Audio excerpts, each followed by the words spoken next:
Cameras ready? Can we just please make sure that nobody gets in the line of the cameras?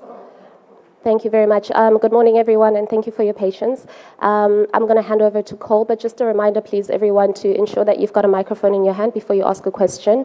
And please ensure that all of your mobile phones are either muted or on vibrate. Thank you very much. Thanks, everyone. Thanks for coming today. It's great having Pat Cummins here to answer some questions. It's clearly a lot of people here, so we're not going to get to everyone. So just to let you know who we're starting with. Is there a microphone on this side? We don't need microphones? No, we'll need a mic for the floor, but we don't need. But I'm saying, is there a microphone? Yes, there is. So if there's a microphone on this side, we'll start down in front here. We'll work our way back. We'll say to the other side, we'll start at the front and work our way back.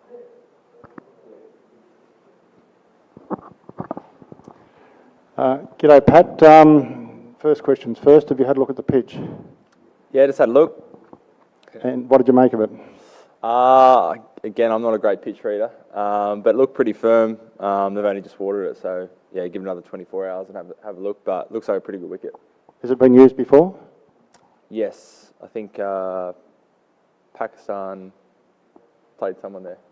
So how do you expect it to play compared to Calcutta? Yeah, hard to know. I think it's been a bit more high scoring here throughout the tournament.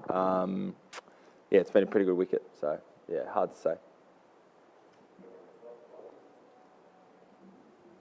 Pat, all the best for the final. People are already building it up as India coming hard at you for the 2003 revenge as well as the WTC final, which you also played as a captain and won it. So, and Indians also have the home advantage. You expect the Indians to come really hard at you, especially when they are in a kind of form which Australians were in 2003 and 2007. Yeah, I mean, neither player from both sides were there in 2003, so it feels a long time ago. But we know it's going to be a packed house. There's going to be 130,000 fans here supporting India. So it's going to be awesome. They've been playing really well, undefeated this tournament. But we know at our best we can give them a good shake. We've played them quite a lot over the last couple of years with success. So it's all building up for a nice final.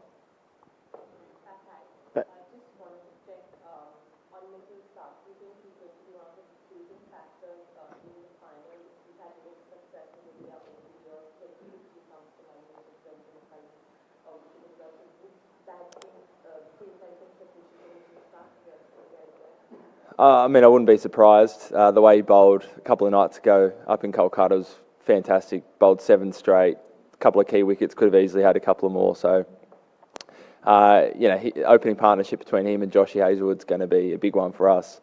We saw what impact they can have on a game when they bowl like they did the other night. So they're both big game players, played in a few ICC finals now, so know what it takes.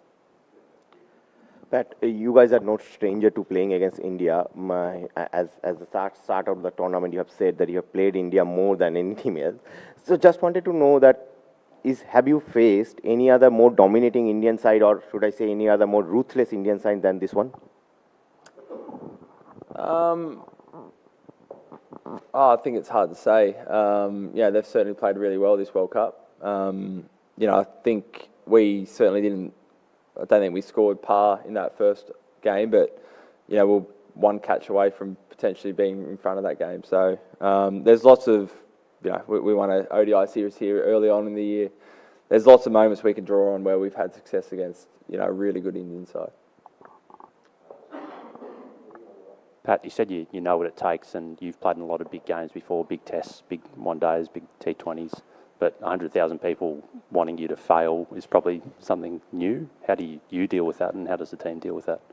I think you've got to embrace it. The crowd's obviously going to be very one-sided, but it's also, in sport, there's nothing more satisfying than hearing a big crowd go silent, and that's the aim for us tomorrow.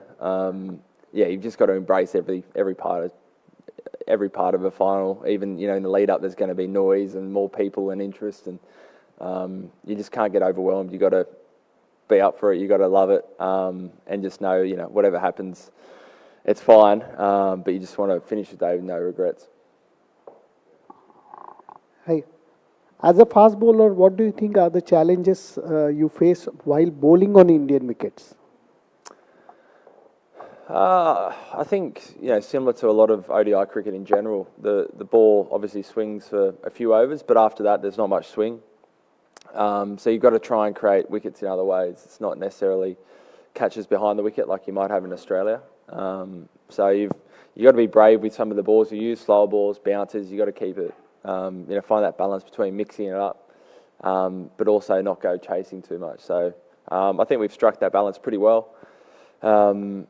And, at least over here in India, a lot of the time by the end of the innings, things like cutters work perhaps better than it does elsewhere in the world. Hey, Pat, I know you've said that you've stuck to the processes through the whole tournament, but at Zip and 2 and, Sri Lanka none for 100, was there ever a moment where you thought, gee, we might not make it this far? Absolutely, yeah.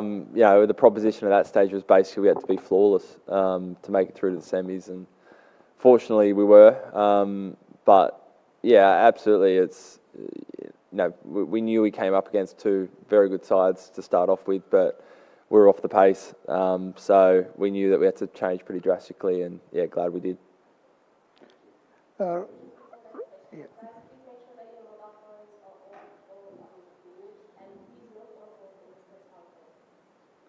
But reaching the final without a dominant show, unlike in the past, how does it feel to take on a dominant India? But does the tag of 8 finalists, 5 winners play a role? Yeah, I think with experience, and fortunately some of that experience is playing in World Cups where we've been dominant. We've won before. I think one of the pleasing things is I still don't feel like we've played the complete game. Maybe against Netherlands, but outside of that, we probably haven't. There's been no huge wins. We've had to fight for every win, but we've found a way to win. And different players have stood up at different times. So I think taking that confidence, knowing that we don't have to be at our absolute best to challenge any team, we can find a way through it. I'm sure we'll draw a lot of confidence. All the boys draw a lot of confidence from that going into tomorrow. Okay, Pat.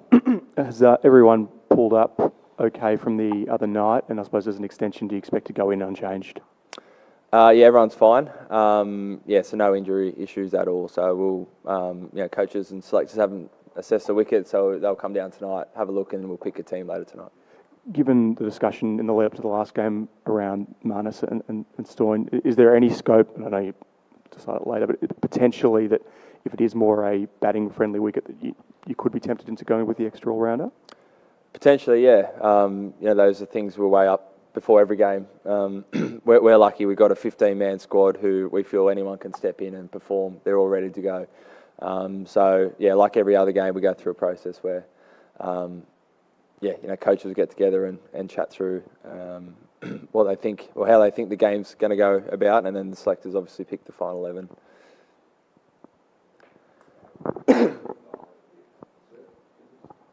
Which Indian bowler or a batsman challenging for your team tomorrow? They're all pretty well rounded in all departments. The one guy that didn't play at the start of the tournament who's done really well is obviously Mohammad Shemi. He's a class bowler to right and left armers, so he's going to be a big one. But again, these are guys we've played a lot, so all our batters can draw on moments where they've taken on these bowlers and done well. Pat, just the year that you guys have had, like you've been on the road a lot, came close to winning a test series in India, sort of, the World Test Championship final, retaining the Ashes, and now from where you were against Sri Lanka to here, is this like the cherry on top? And like, how do you just sum up the year that you have as captain and as a team? It's been a huge year. There are 4 marquee events that if you have one of those in an off-season, it's a big off-season. We've got 4 of them. So being really proud of all those things you mentioned, not only the wins, but, the guys have spent for some of the guys, probably spent less than a couple of weeks in their own bed since the end of the Aussie summer. So, one thing that stayed consistent has been the morale in the group. The guys have been awesome. They're so up for every game they play. And, to put ourselves in a position of this, it would just top off an incredible year. And, probably a career-defining year that a lot of us will look back on in years to come and be pretty proud of. Hi, Pat.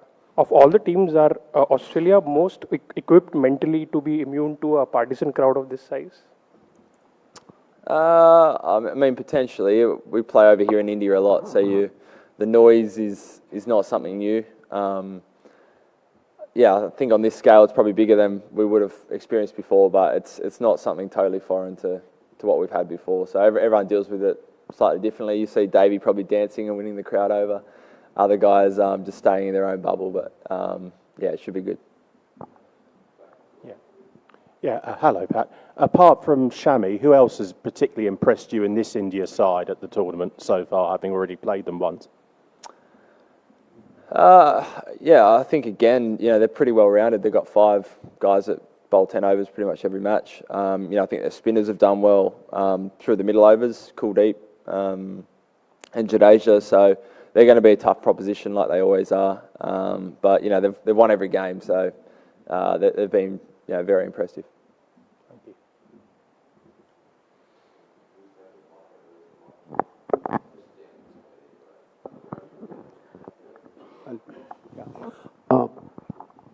How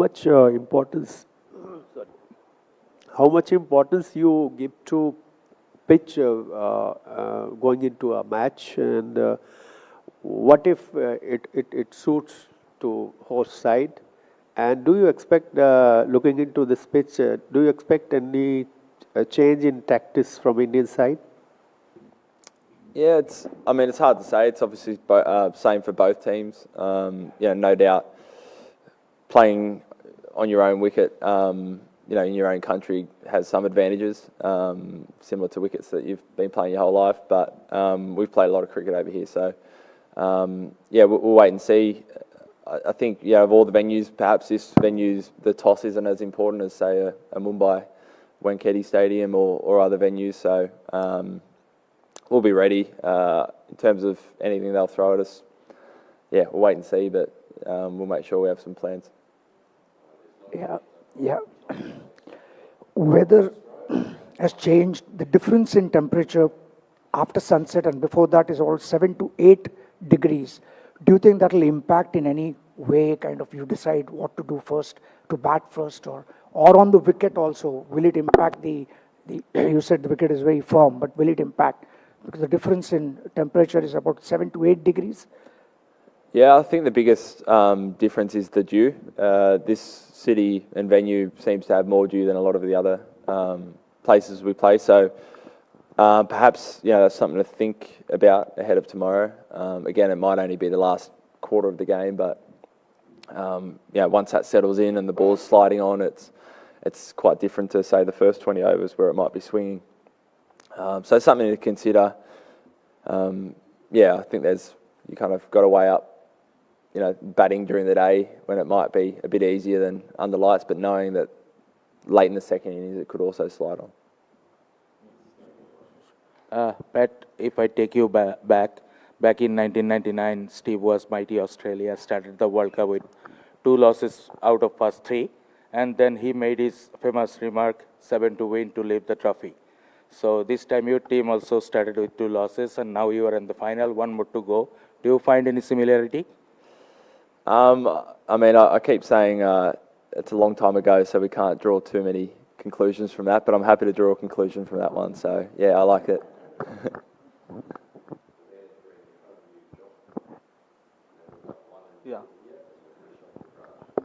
Hi, Pat. Any special plan for Virat Kohli and Rohit Sharma? Was a specific plan, did you say? We'll have a couple of thoughts, and they're 2 class players, so we'll come up with some plans, but nothing specific. Pat, in the past, a lot of illustrious names have led Australia to titles. For you personally, what would it mean? Have you thought about what would it mean for you personally to probably do that? And is the ODI World Cup still the pinnacle, at least in terms of white ball cricket for you guys? It'd be huge. We were all kids not too long ago, watching some of those great teams win the 99, 2003, 2007 World Cups. And that's the opportunity ahead of us tomorrow, which is really exciting. And to be captain would be an absolute privilege to lift the trophy with these great bunch of blokes. So, it'd be awesome. And in terms of the pinnacle, I think it is right up there. It's got the longest history of kind of a world event where all the teams compete. You only get a shot at it every 4 years. So, even if you have a long career, you might only play in 2 of these events. It's 2015 still a career highlight for me. So I think tomorrow if we win, it might pip it. Here, Australia has a reputation of winning, know how to win World Cup titles. You guys are 5-time champions and going against 2-time champions. Do you feel like you are the favourites? Don't know about that. I think it's going to be an even match. I think you can make a case for either side. The good thing is I think we've got 6 or 7 guys that won it in 2015. So we know that feeling. Even more of the guys that were there in the T20 World Cup, different format, but pretty much everyone, at least a dozen of the 15 have won a World Cup and know what it takes and know that feeling and won't be afraid to go out there and be brave and take the game on. Thanks all.